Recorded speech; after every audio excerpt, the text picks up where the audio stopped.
Hello,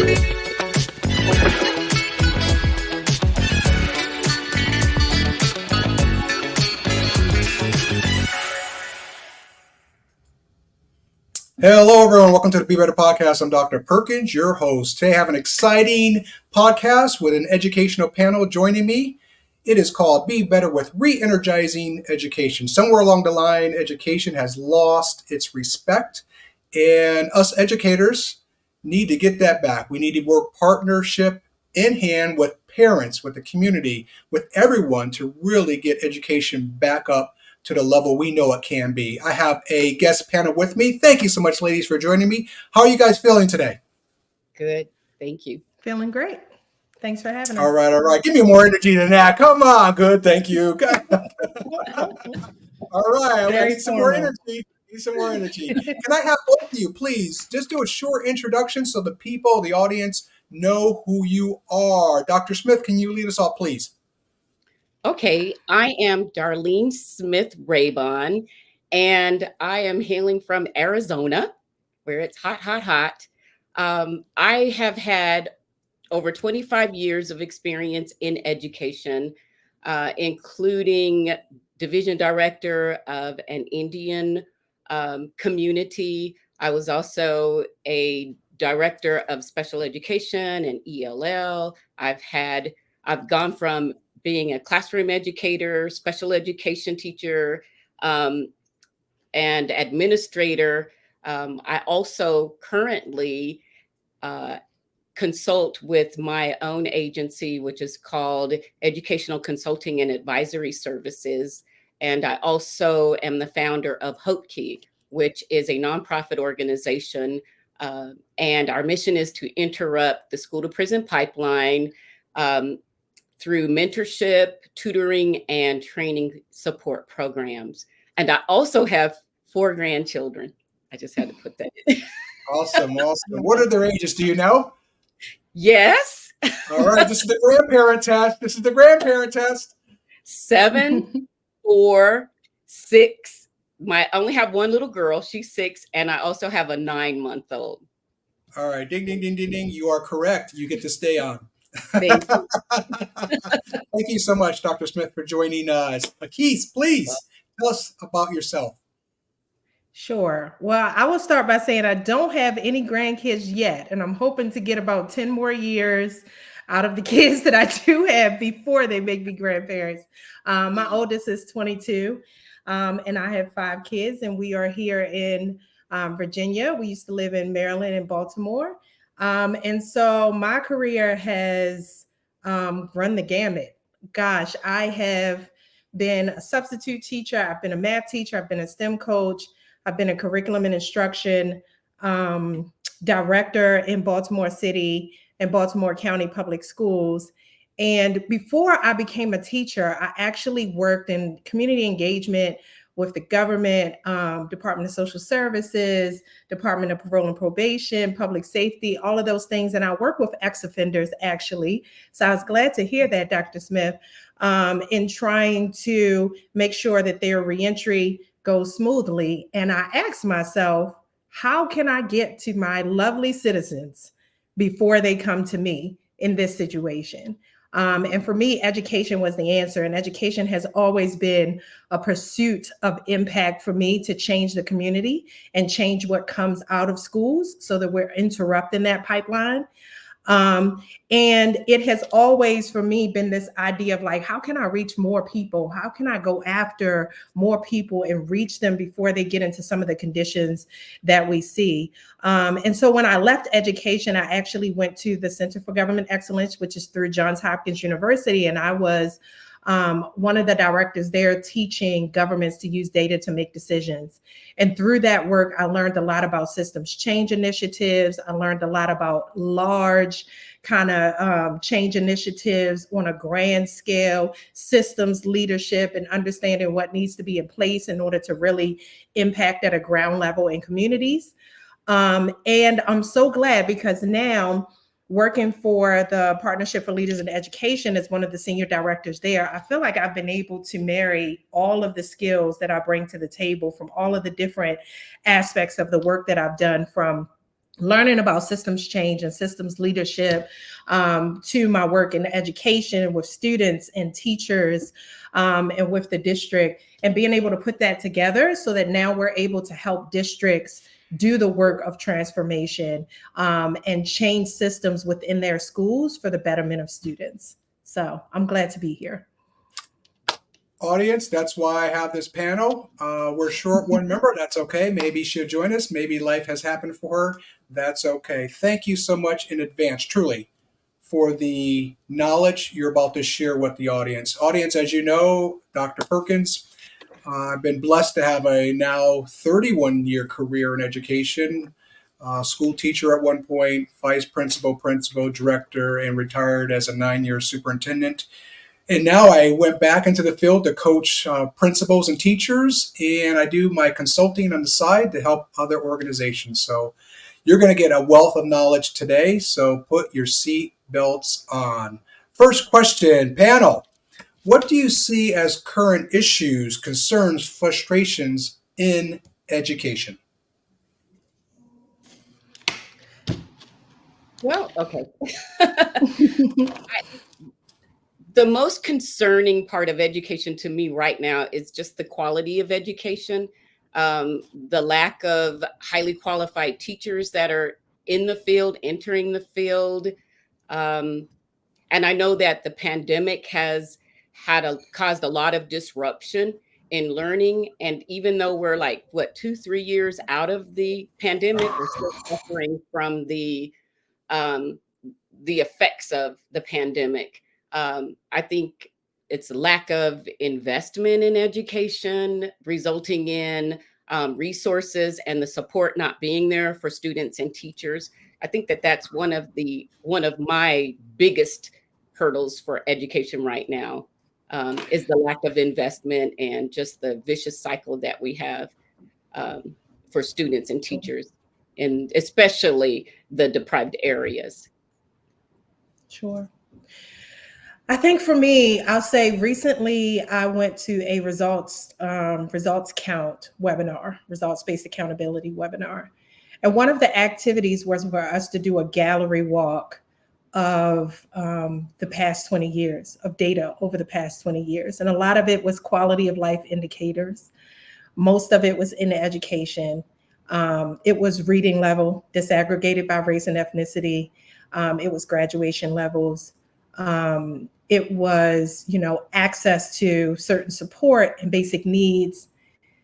And when I tell you that from 20 years ago until now, the gaps are still staggering, the data Mhm. is still separated, the access to what is needed from those that are furthest from power and those that are closest to power is still there. I was so heartbroken looking at this data and trying to figure out how is it that we have hundreds of thousands of organizations that work tirelessly every day on the ground, trying to make change, trying to work within systems, to do things differently, advocating for the success of those that can't advocate for themselves. And yet, this data on a grand scale, its population level indicators, still relatively look the same with a few percentage differences. When you look into classrooms, from the 1950s even until now, very, very little has changed. Maybe we've changed the desk, maybe we've changed the position of the teacher, maybe we've updated some curriculum a little bit, but largely our school systems are the same. And people are still fighting, like I said, tirelessly to make it change. And I think education is one of the most change resistant fields and industries I've ever experienced in my life. And so, as far as frustration, as far as, issues and concerns, that is my issue. It has to be the data. It has to be what is coming out, it has to be the achievement of our students. It has to be the pushback against disaggregating data according to race and really looking and seeing at who's benefiting and who we're servicing. I think we can do a much better job in education than we are. Right. And can I Ladies, piggyback on that you really sure quick? can. Even with what you just said, it's just the funding. Like you said, the funding is still inadequate. We still struggle to provide the updated curriculums for schools Absolutely. that are in certain areas. Technology and the extracurricular activities have been hindered. So it hasn't changed. It seems like we're going backwards, especially with the funding. Agree. We fund prison to keep our students in prison more than we More. fund to educate them. Yes, we So do. it's heart-wrenching. When do you think the frustration settled in with both of you? Was it 10 years ago, 20 years ago, somewhere in the middle?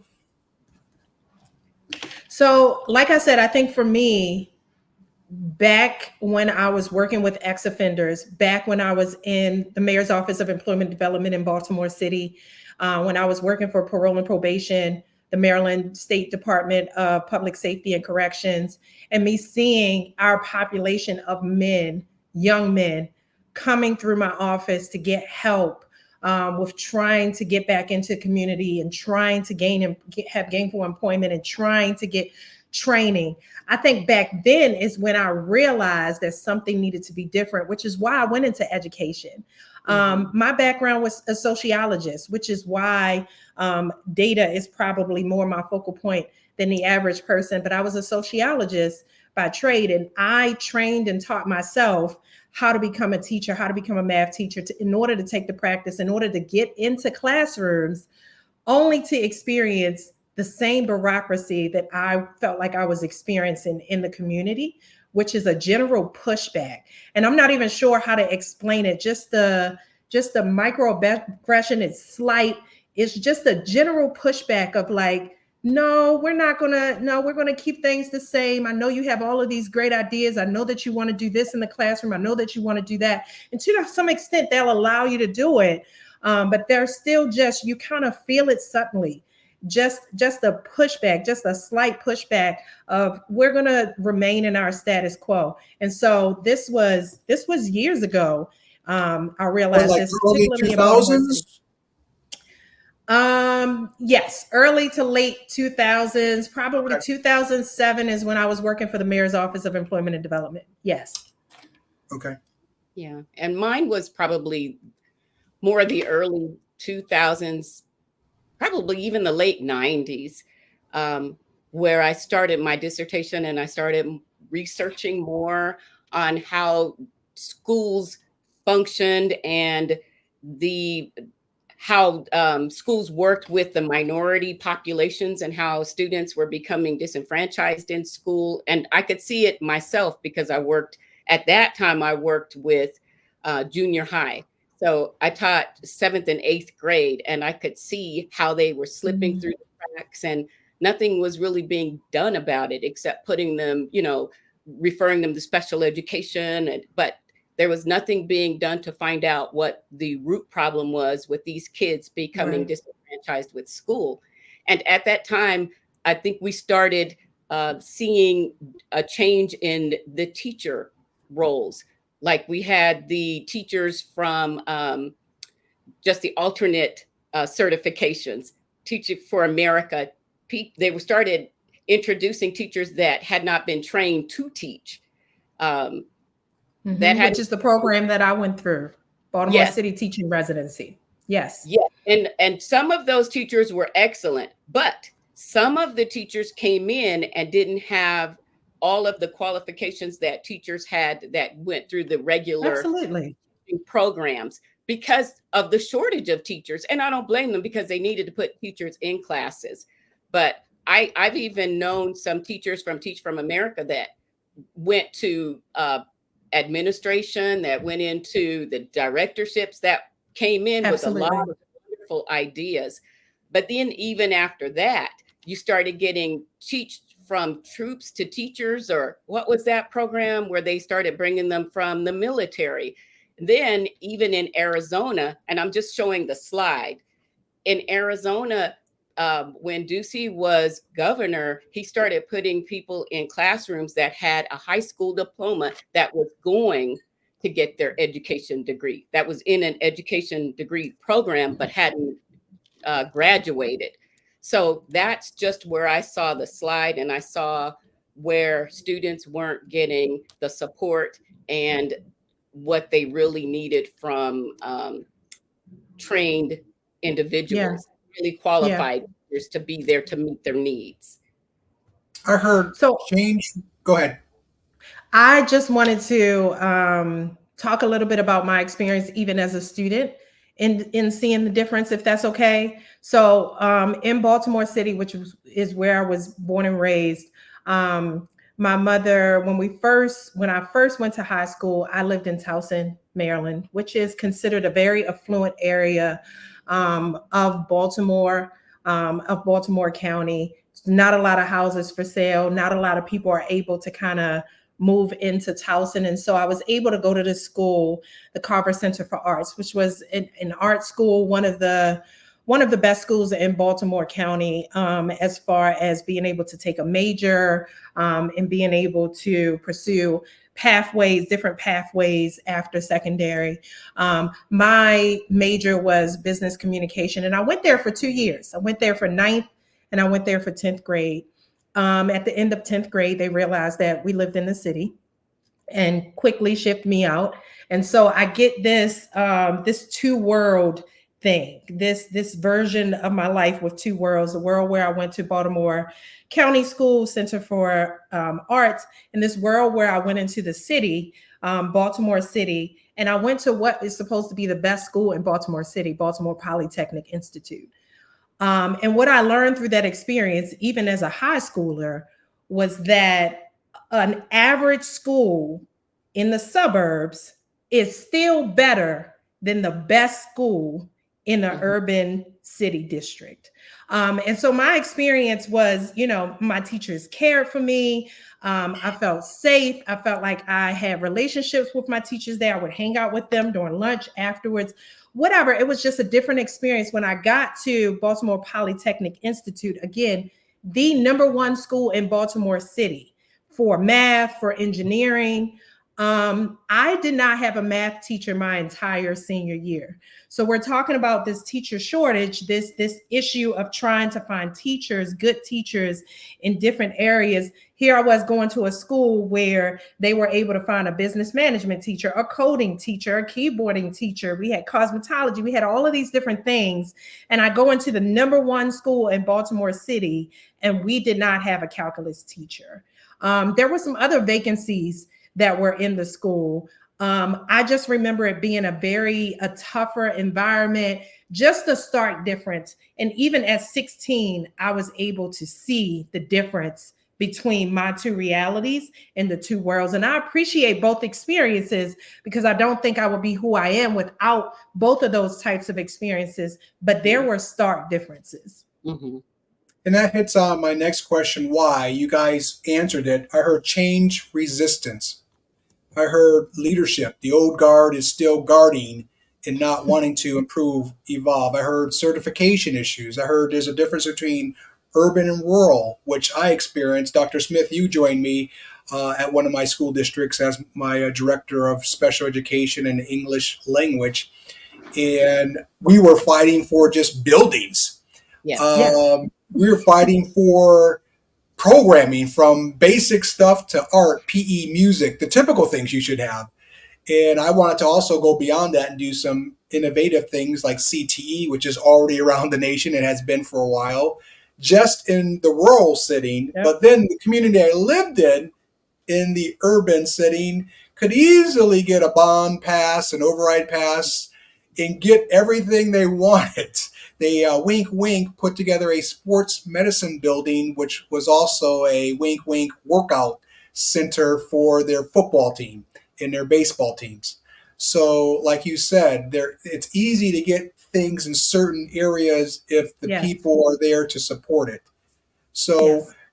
that's part of the why have we lost the value, why have we lost the importance in education, because the equity is not there at all. Would you agree with that? I I agree. would agree with that. Sorry, go ahead, Dr. Smith. Oh, I was just going to say I agree, because I just think that it's a lack of investment. We don't want to invest in areas that we don't see um, as being affluent, or having those tax um, areas that make money for whoever is making the money and whoever the powers that be. And it's just the lack of resources, inadequate staffing, and inadequate Yeah. infrastructure. All of that plays into us again. Like I love the word sliding, because we're on a slippery Mm, slope and we continue to be on it. yeah. I would like to push back just a little bit because your question was, why have we or how have we lost the value of education? And I don't know that we have.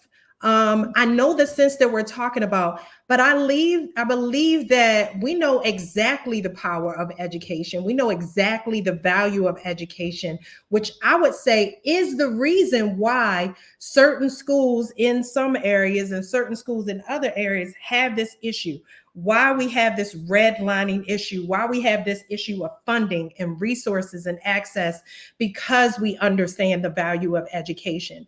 And I think that value is being taken from certain populations. And I think it's on purpose. And so I think because we understand the value of education, because we understand what education can do and how it can lead to different worlds and how it can lead and open up access to different places and colleges and jobs, that is the very reason why some wall or something is being put up when it comes to educating our students of color, when it becomes, comes to educating Right. certain Yeah. communities. Why is it on purpose? It has to be on purpose. That's a good question. I will pause and let me think about that. But it has to be on purpose. There's so much intentionality behind the way the system is designed. We use a quote all the time in PLE that a system is designed to get the results that it gets. And this system has been perfectly designed to create this wall, to block, to have these inequities, to prevent access for certain students and for certain types of populations and certain communities. Is designed for that. If it wasn't designed for that, we wouldn't be getting the results that we're getting. It's historical. It's historical. We've this has come from a long, long way back, from when slavery ended and when they started the prison system. And that's my background, so that's what I'm bringing in now. But when they started the prison system and they started having to rebuild the South, and just capturing the slaves and putting them back in prisons, and then the renting them out, the prison, what is it called, when they rent them out or send them out? Indenture um, labor, I think. no, not the indenture, but when they recaptured slaves, and then even from there with the black code and all of that. And like you said, Mm, it's it's systematic. It's what it's supposed to be, what they think it's supposed to be, that certain populations don't deserve what other populations deserve. So they make sure that happens. okay. And we're Just fighting against that. We're yes. Yeah, fighting against agreed. that. So that racism in the system is intentional. I agree with those words. And you plant those people in there to clog the machine up so much that you Mm, can only make a little bit of progress every so often.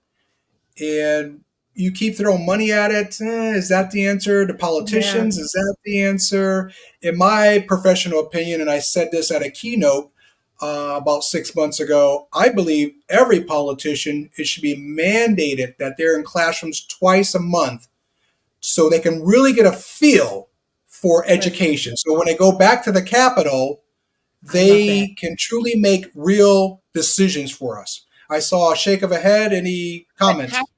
yeah, how do you get them to do this when I just feel like it's a lack of political will?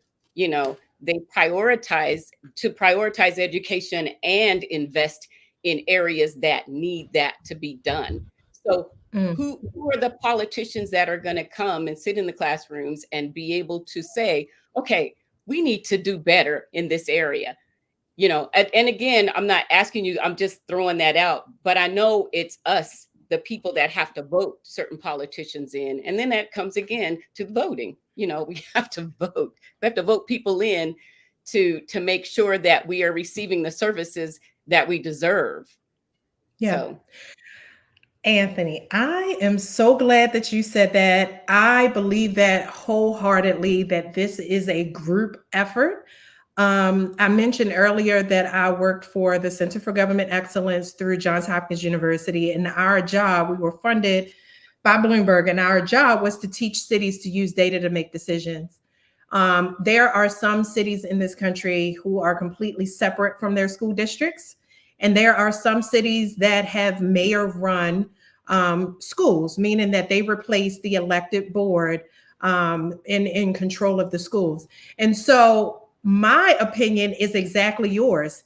My opinion is that cities and schools should be working together for their community in order to improve schools. This should not be a separate thing. When you are in City Hall, when we went to cities and we were creating performance management programs, education superintendents, they were not involved in these meetings. They were not involved in these conversations because somehow there is a disconnect, and there is work that is being done at the city level. There is work that is being done to try to create smart cities and use technology and try to improve, our safety and security and all of these different departments in the city, but they are not working together in alignment with the school systems, and they absolutely should be. And there is a way to do that. First, you start by inviting them to the conversation and really understanding what it is that they need and working with them at the elbow as a partner within schools in the same way that any district leadership would. You come in and you play that role. And that is not happening in the vast majority of cities across this country. Bingo, Yahtzee. We're going to talk about that more when we get to our I call it starting point solutions. We're going to go back to the politicians. I'm going to talk about two other group of people that could help us out truly. Teachers are beyond frustrated. We can't even get them to become teachers in our school systems. How can we get our teachers, I think, more aboard when it comes to now the education field? I've been working, and all of you have been in the education field for a while. I see teachers come to school in just jeans and a t-shirt with sandals now. There's no respect for dressing up, presenting yourself in front of a younger generation and being a role model to them. The pay is not great for teachers. We all know that. I keep seeing basketball players getting signed to 6-year deals for $43 million, $100 million. Why aren't we paying our teachers, contracts of 6 years, $60,600 or $60 million for a 6-year contract, I should say, versus basketball players? I think it should be flip-flopped. How can we help with this frustration our teachers are holding on to? that's tough because you're right. Agreed. Teachers are they're not adequately paid. They don't have the resources. They don't have the support. And I can go on and on. But we have to restore some kind of confidence and the impact that they bring to education.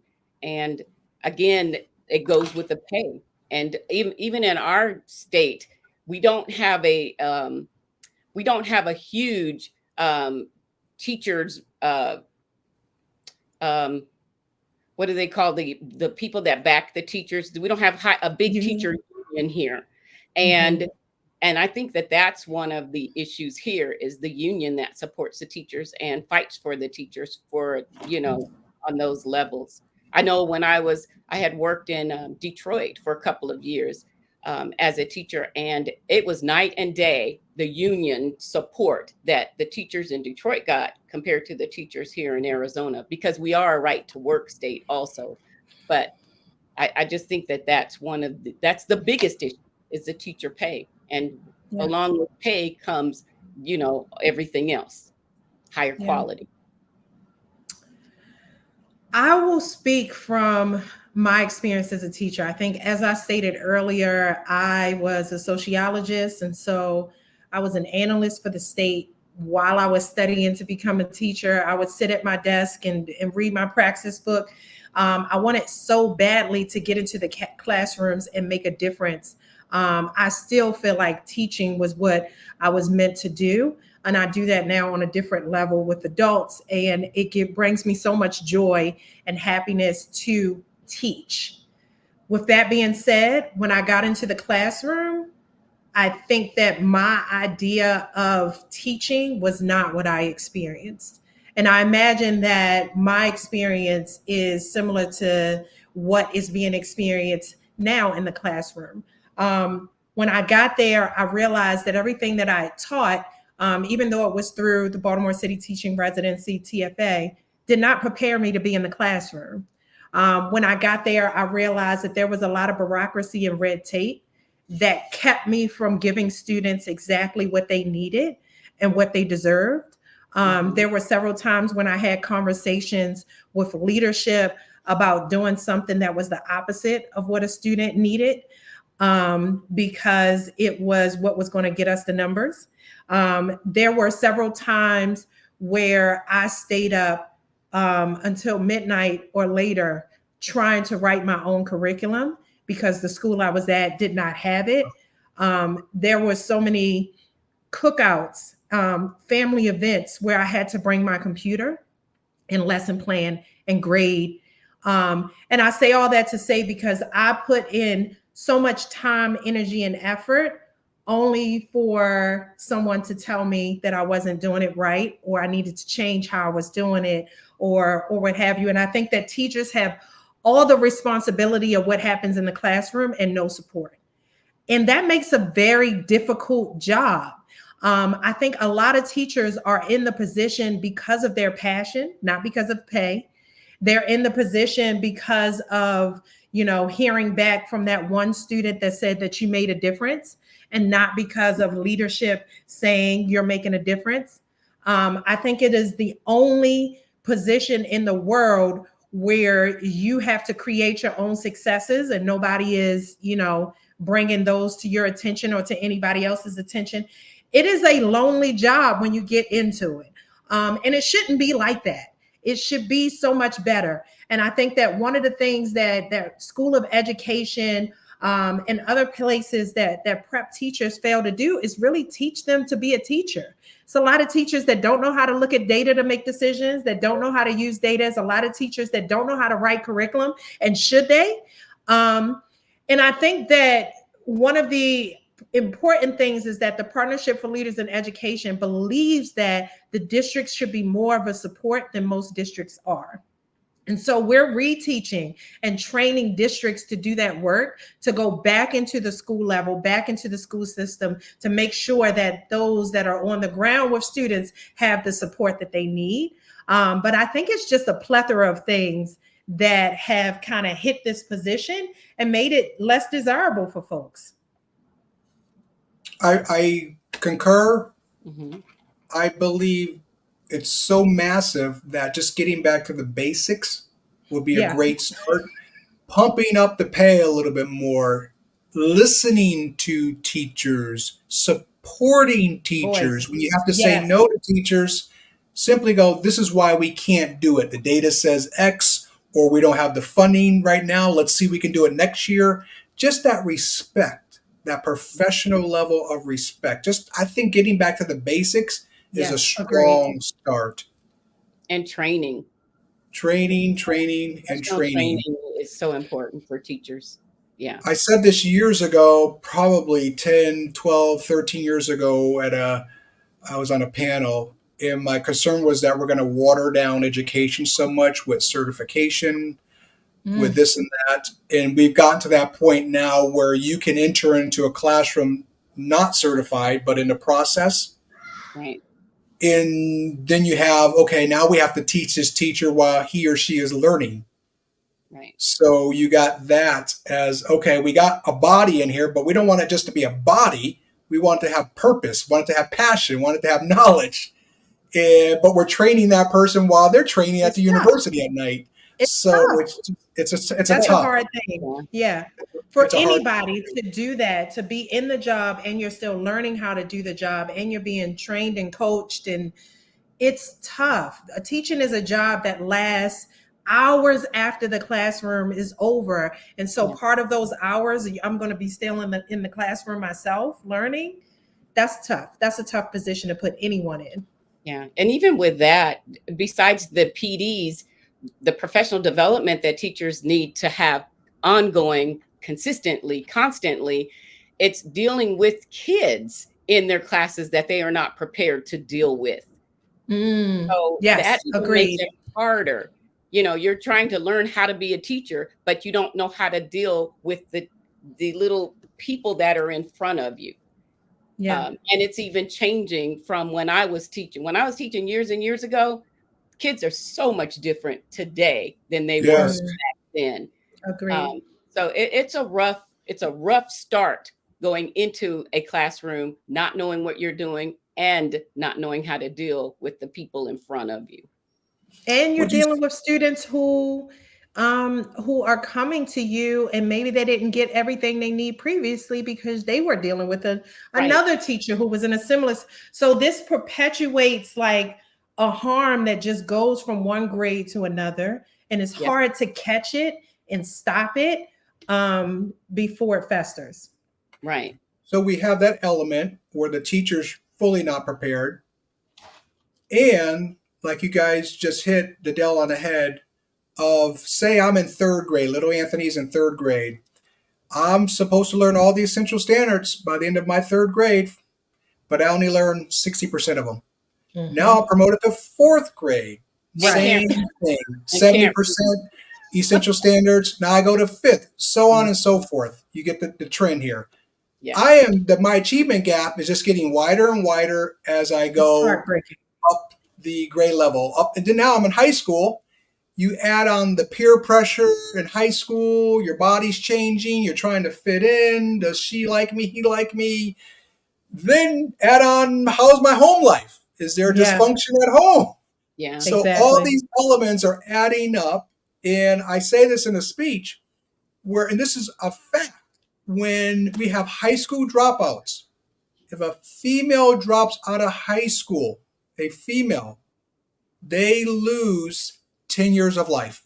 10 years of life. Their life is shortened. This is a Wow. fact.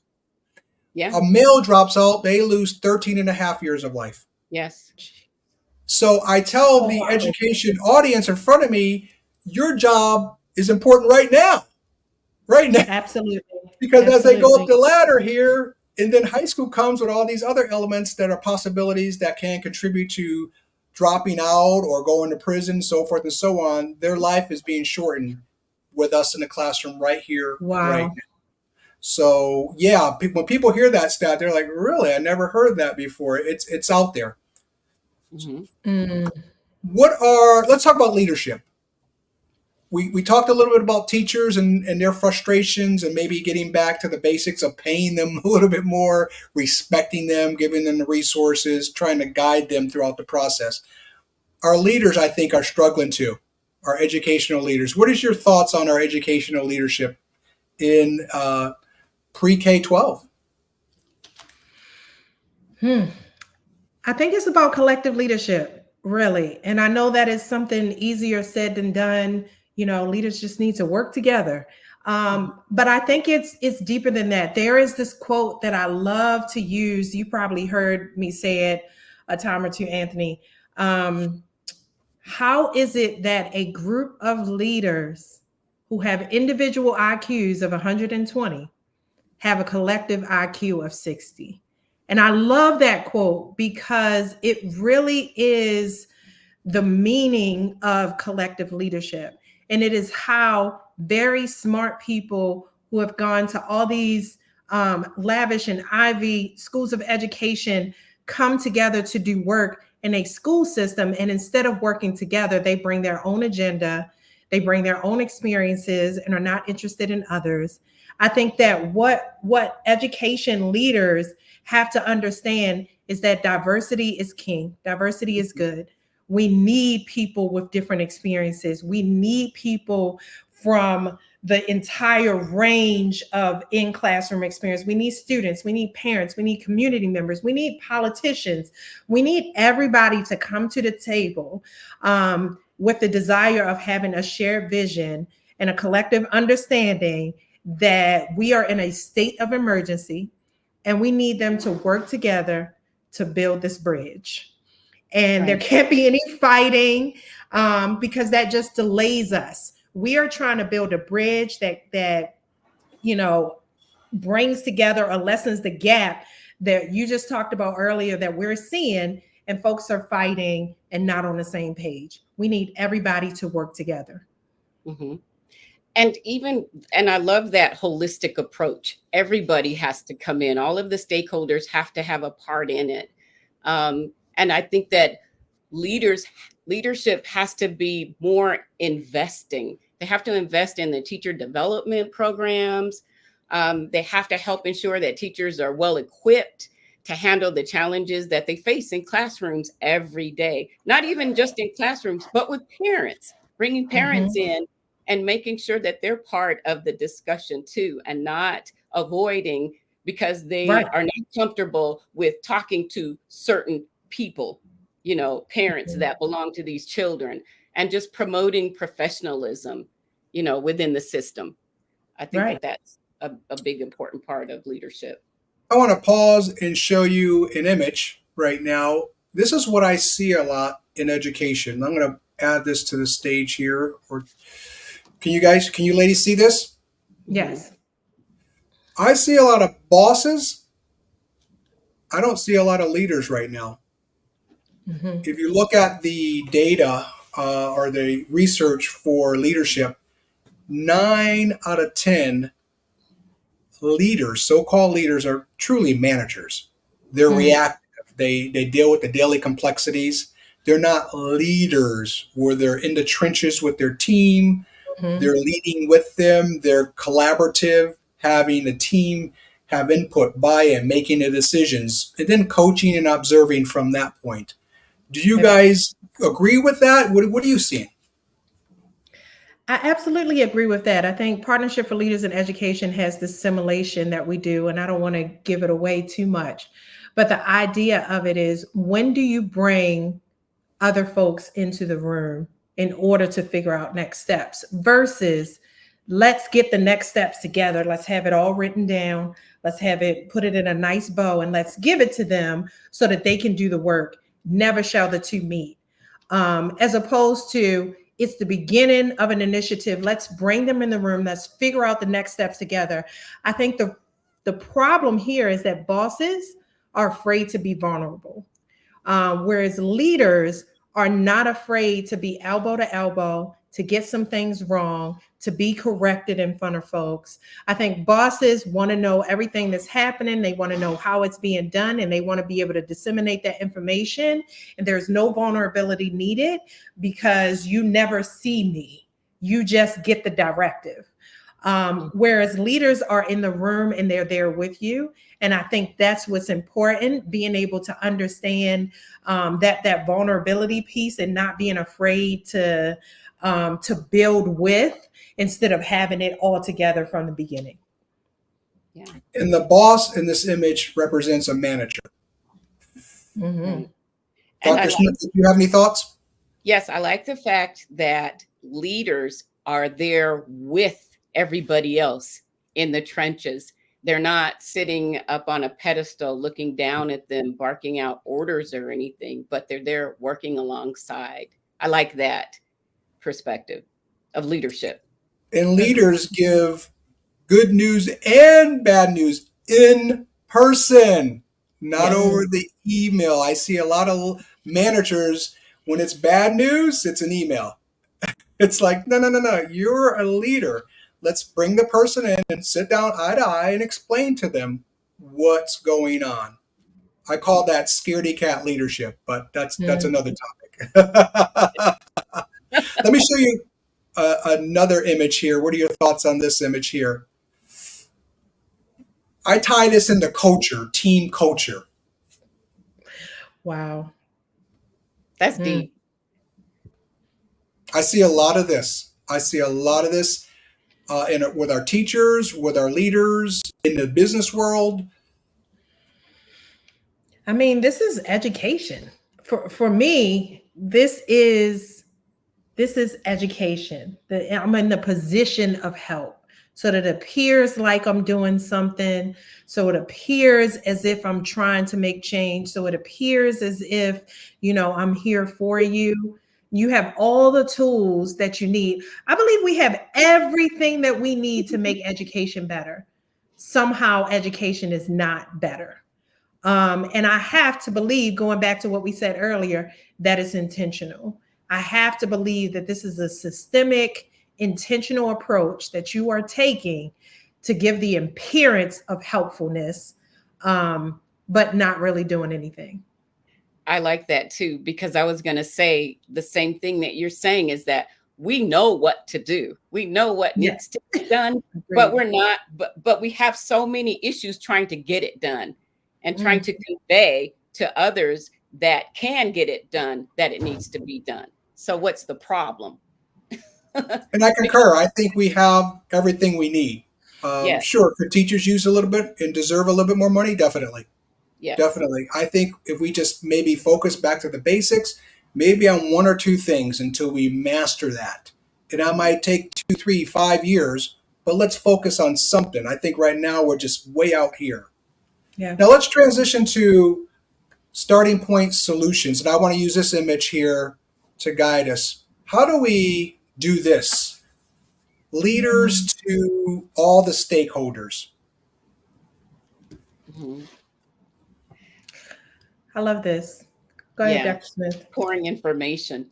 I like that too, because I think that we need to focus on providing more personalized learning experiences and increasing the access like he's doing, just increasing technology, increasing resources, providing more meaningful feedback to the learner so that they can be able to pass it on. And also just providing more support. We talk about the teachers because they're the ones that are in the trenches. They're the ones that are doing the work every day and the ones that students see and the ones that make a difference. But teachers need to be able to help. They need to help teachers be able to create more engaging learning environments. They need to support teachers and allowing them to be able to support their students and pay attention to students and give them the resources they need to pay attention. Yeah. So I like that, pouring the knowledge into whoever needs the knowledge and not holding back. Yeah. I love that too. And I love when I encounter a leader who does that because that's not always a given. It's unfortunate. Mhm. It's not always a given. I find that a lot of leadership, because of what it took them to get there, and to be honest, particularly in a lot of female leaders, because it took them so much to get where they are, they tend to hoard and want to hold back and not necessarily want to help because I don't know if you're going to come and like take my position in the future. But I think that education needs to be more about succession planning. I think that Mhm. education should be more about creating pipelines from Mhm. teachers to superintendents. I don't think that we do enough of that. I don't think that we do enough of supporting people to come from the classroom to the school to the district level because they understand all forms and can can close that loop and speak to what happened in the classroom again.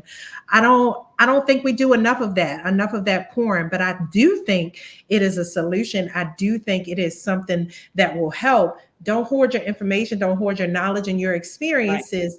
Teach me and show me, because you're not always going to be in this position, and we need to create space for people to take over and people to carry on the legacy of change. There's been so much that has been done in school districts that don't last because leadership is now gone.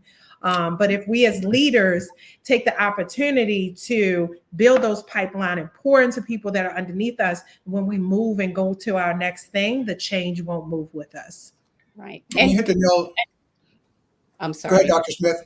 Oh, I was just going to add to what she was saying, and just creating a culture of innovation and experimentation, and just, allowing all of the essential things to ensure that learning is consistent.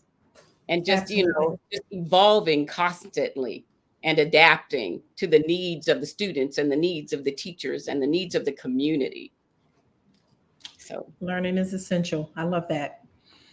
I agree. I think we do have the components that we need in education to learn, grow, and to do better. I think the mhm, system is intentional as far as who can grow and how much they can grow. It's just a lot of inequities in education that are just hurting kids, and it's going to take great people to step in and say enough. Let's start, like I keep preaching, with the basics. Let's mhm, get back to the ideas of sharing, of teaching others. So when a leader, Yeah. like you said, leaves the building, the district, the system is in place, and it can Right. keep maintaining that excellence that they want. right, Absolutely. I think things are there. I really do. It's just getting the right people. Jim Collins, Good to Great research, getting the right Hmm. people on the bus, I the love wrong that. people off the bus, and the right people in the right seats on the bus. This Yes. to me is not hard. A lot of people are making it super hard right now. I think it's intentional also. Three areas. I want to bring one back up. The politicians should be in classrooms at least twice a month so they can feel it, see it, realize it, and then make decisions back at the Capitol. I'm struggling with being positive with our young parents these days. I think they've Mhm. lost touch. I don't think those partnerships are there anymore. Mm. Pointing Yeah. fingers, not partnering. And then I think which really bothers me a lot are our current school boards. I think they're not stepping up to the plate and they're not doing what they're supposed to do for all kids. Not if your grandson is in fifth grade and what you want to do for Mhm. that grade level, that class, but for all kids. I think they've lost their that agenda. They're using more personal they have agendas their own versus agendas, all right, kids agenda. So politicians, young parents, and governing boards, if they can just be better, fix themselves to really focus on kids and getting them through the educational system correctly, I think we have a really good start. Yeah. yeah, and can I add something to that? When you talk about boards, because boards are, elected officials from the community, and it and it's almost like a popular. If you're popular, then you get voted in. If if people have known you for a long time, if you're, one of the good old boys or whatever. But even with boards, I think that they should start having to where uh, they have to have certain um gosh, I don't know what I'm they have to have certain educational factors. They have to have um, certain criteria to get on the Yeah. board, because we Yeah. allow anybody on boards now, and that's It's, where, yeah, we've kind of suffered. it's like a community popularity contest. And I worked under some boards as a superintendent. And here I am with a higher degree. I'm not, making myself holy and mighty. But then on my board, I have three board members. We have a five board member situation that I've lived through. Three of them just have a high school diploma. Now, there's nothing wrong with a high school diploma if you're intelligent and you do the research and you Right. work hard at really bringing kids together and schools together.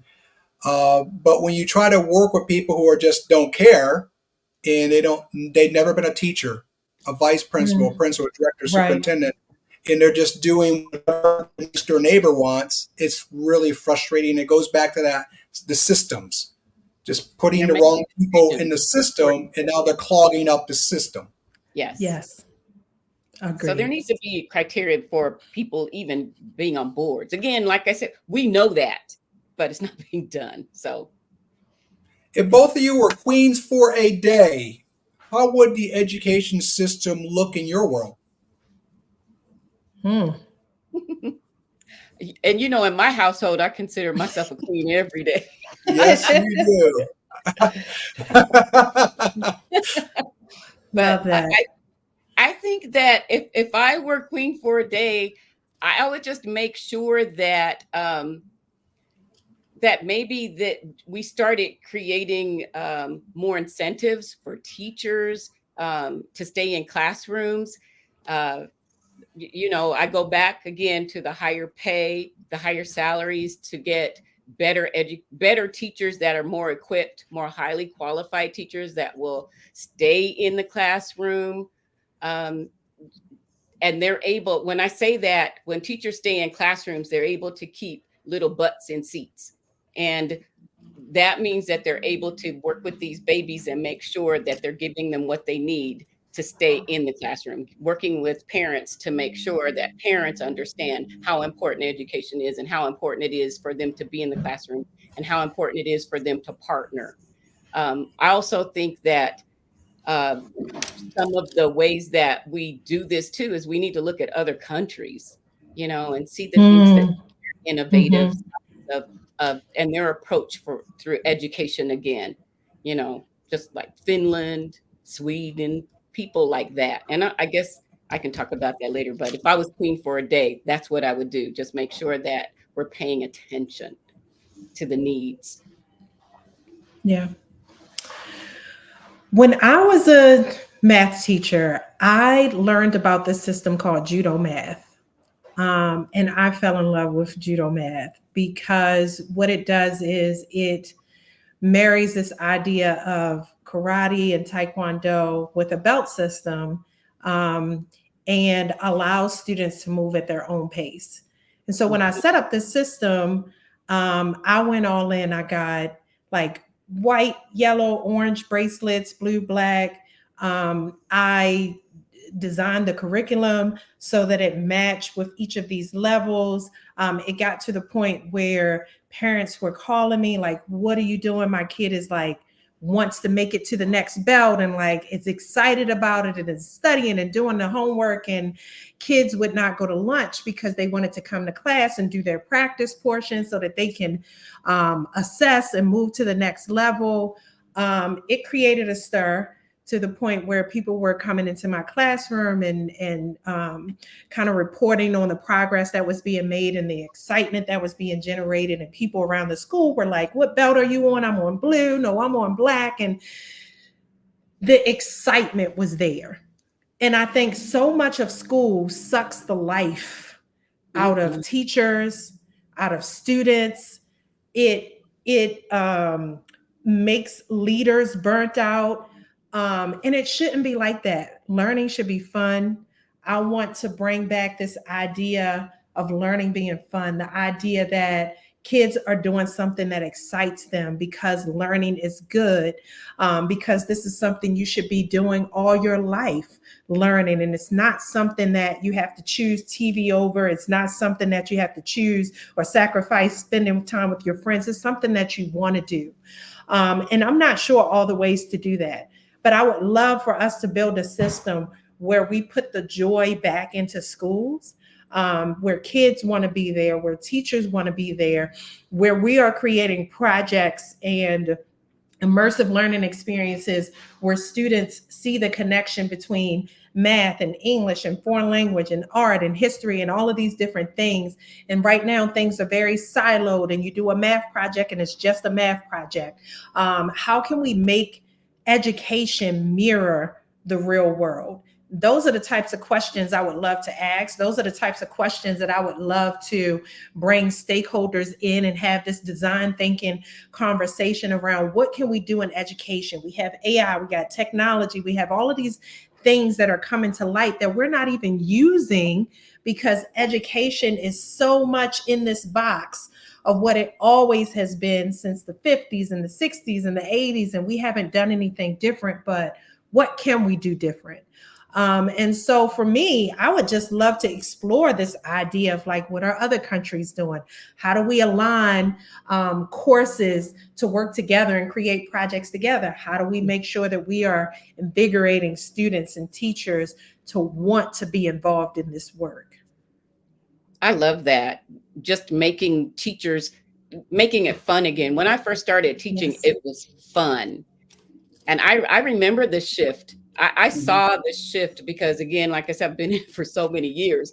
but I could see the shift, and I think it came down to the high stakes testing era when we Mm. started developing and putting all of our emphasis on testing and grading schools according to how well they tested on state tests and things like that, and just training kids, teaching kids to tests. So that Mm. took all of the fun out, all of the innovation, and I love that I'm going to talk to you about your math program too, the judo math for a math teacher that just started at one of the schools I'm working with. Um, but that's the kind of fun that keeps kids Absolutely. in school, like you said, and it's just not there anymore. I agree. I think as soon as we turn that corner with testing, the importance of testing, let's put Mhm. labels on it. This school's rated an A, a B, and so forth. Mhm.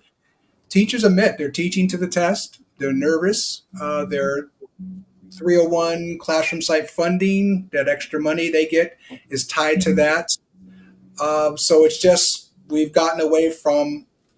We should be doing a little bit more project-based learning, more Yeah, active learning, a Absolutely. lot of engagement, getting right. kids involved. Student data assemblies I used to hold as a principal, meaning I would go to a classroom and the teacher and I would collaborate and show the kids their data.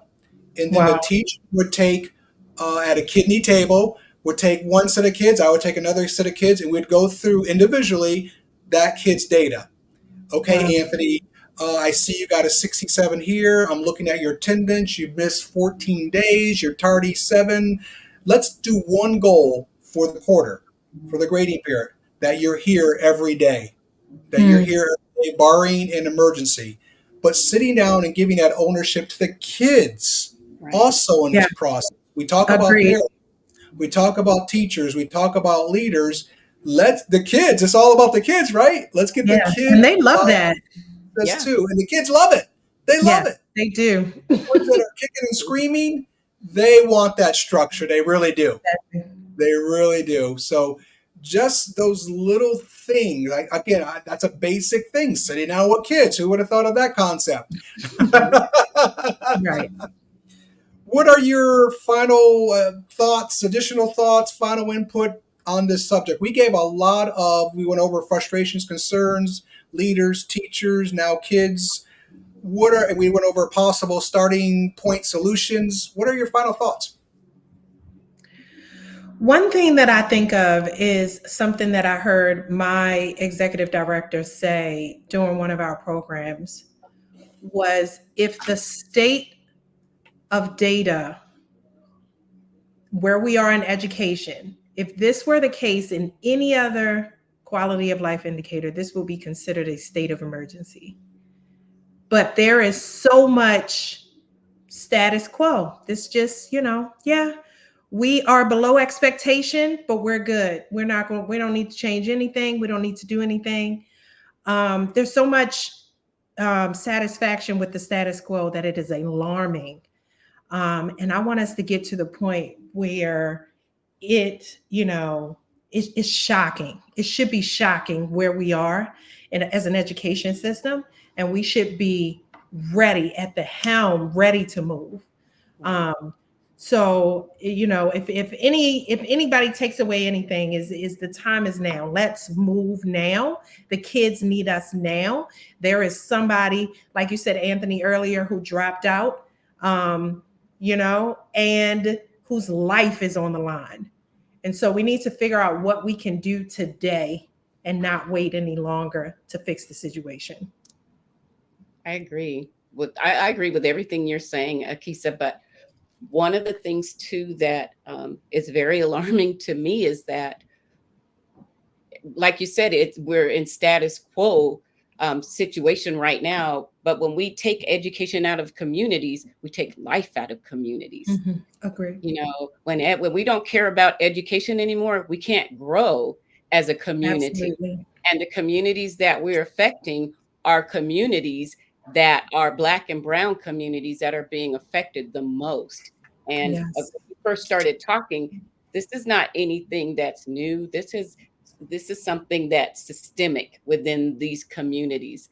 And if I was to give anybody anything to take away, it's that we have to be able to say, like you said, enough is enough. We need to start.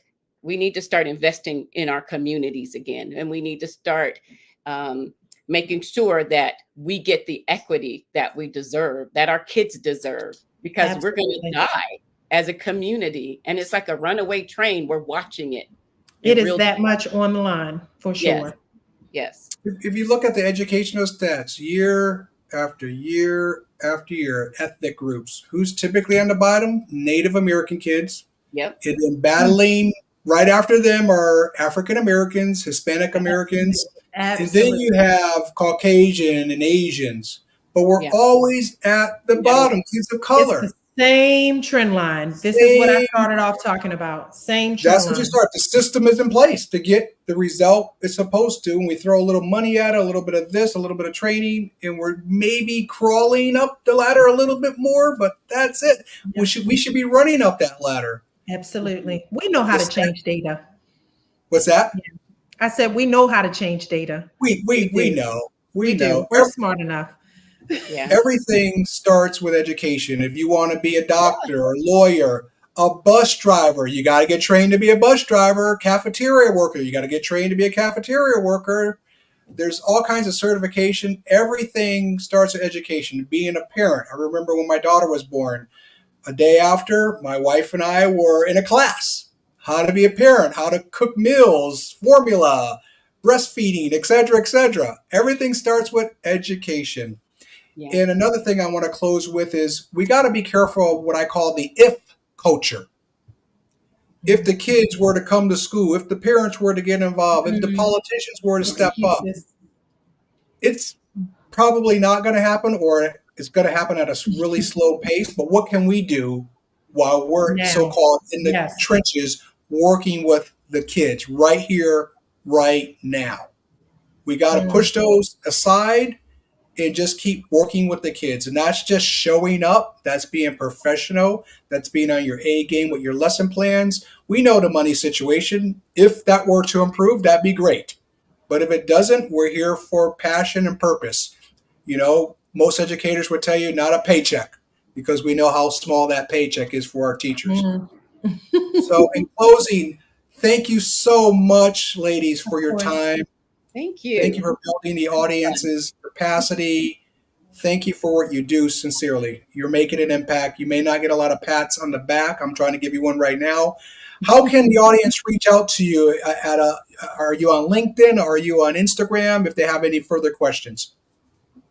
Sure. All of those social medias work for me. Also, info@odysseyalliancegroup.org is my email. Same for me. I'm on LinkedIn. Hope Key is on LinkedIn. Educational uh, Consulting and Advisory Services is on LinkedIn and Facebook. Also for Hope Key, again, which is my passion. And again, Akisa, I will be contacting you so that we could talk about Please this do. further. Uh, Hope Key, I'm at info@hopekey.org. And I have a little something for both of you when I see both of you in the future. So Oh. stay tuned for that. I want to leave you hanging, that little cliffhanger a little bit. If ladies, you can stay on with me. I'm going to do a debriefing. I'm going to close out here. So if you can just stay put, that'd be appreciated. Perfect.